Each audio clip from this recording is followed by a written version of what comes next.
Let's head up to Lansing now, where Ruth Johnson has seen it all. The former Secretary of State was also a state representative before that, and is now a state senator for Michigan's 14th district out of Holly.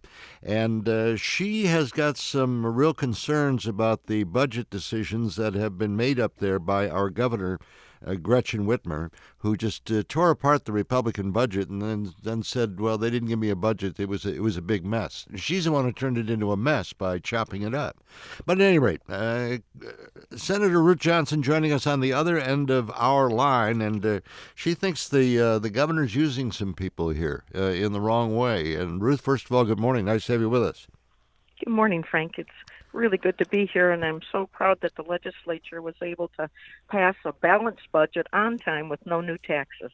Well, you know, of course, that the governor is pointing fingers and saying this budget is not acceptable and it was a mess. And the reason that I had to make all these changes is, the legislature didn't do its job. What would your take on all of this? You've seen it all up there.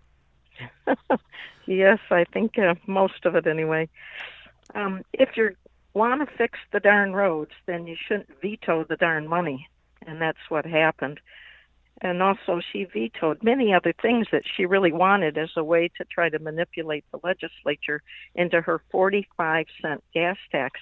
And one of the problems with that is there's already been tax increases for the roads. They raised the tabs 20% in 2016, and they raised gas tax 7.3, and we raised diesel 11.3 cents. When I was Secretary of State, the legislature did that to get enough money for the roads, and this new tax, this 45 cents that the governor is pushing and manipulating and hurting people over, actually $600 million would never even get to the roads. It would go into another fund for, for Lansing decide how it would be spent, which is never a good idea. Wait, it would go where? How does that work? That they can take $600 million, or she could take $600 million and just allocate it someplace else? Well, the money that she says that we need is far more than what's been predicted in the recent past.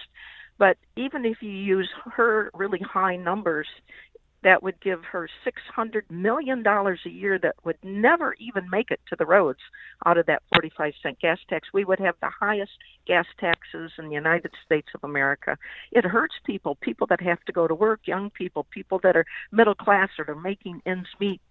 I just find it so offensive that you would raise money on the backs of those people for items we haven't even discussed in the legislature. We don't even know if that's where we would want the money to go. We need public input on those kinds of issues.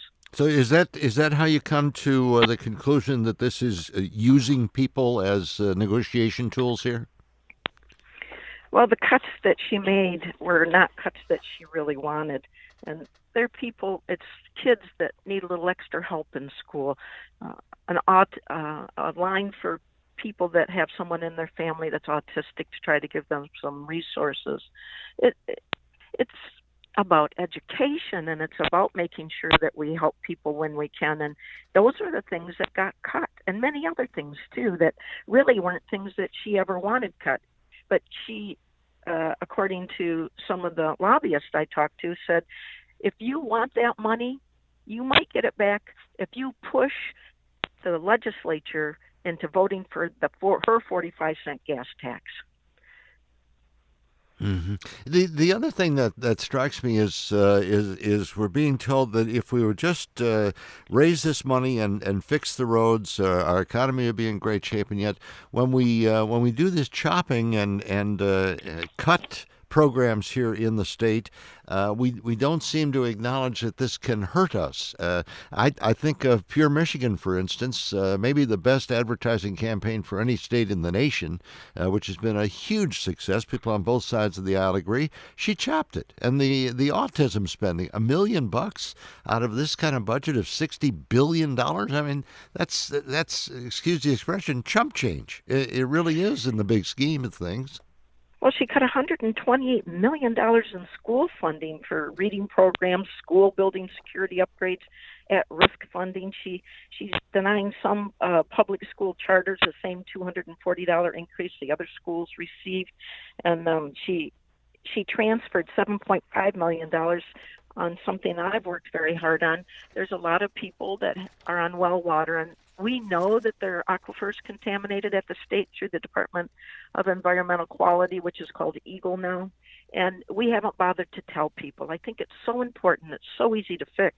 And some of these chemicals that we're finding in our groundwater we know about can really cause serious health issues like arsenic, nitrates, volatile organics. We have the maps, but we're not letting people know. She transferred all $7.5 million out of that pocket, so to speak, to let people know, and moved it to another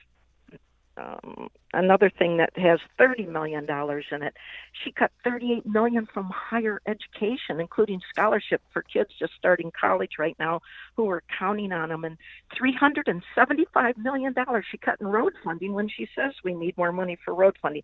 It doesn't make any sense. It looks vindictive, manipulative, and it really doesn't help the people of Michigan. I'm very disappointed. Well, she wrote a piece in the Free Press this morning. Don't know whether you saw it, but they're very sympathetic to her, and she actually wrote in here, I carefully eliminated many government programs the legislature repeatedly doled out to lobbyists and vendors with no concern for meaningful outcomes. Are you kidding me? Pure Michigan didn't have the kind of meaningful outcome that we expected it to? I beg your pardon?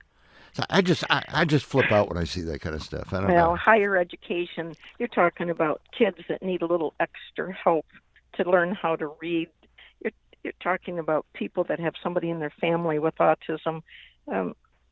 I would beg to differ with that analogy that she's come up with. And I would also say that she's told the lobbyists, according to what they've told me, that if they help get through this outrageous 45-cent gas tax, which will make us the highest in the country in taxation on fuel, that she'll help them get back these programs.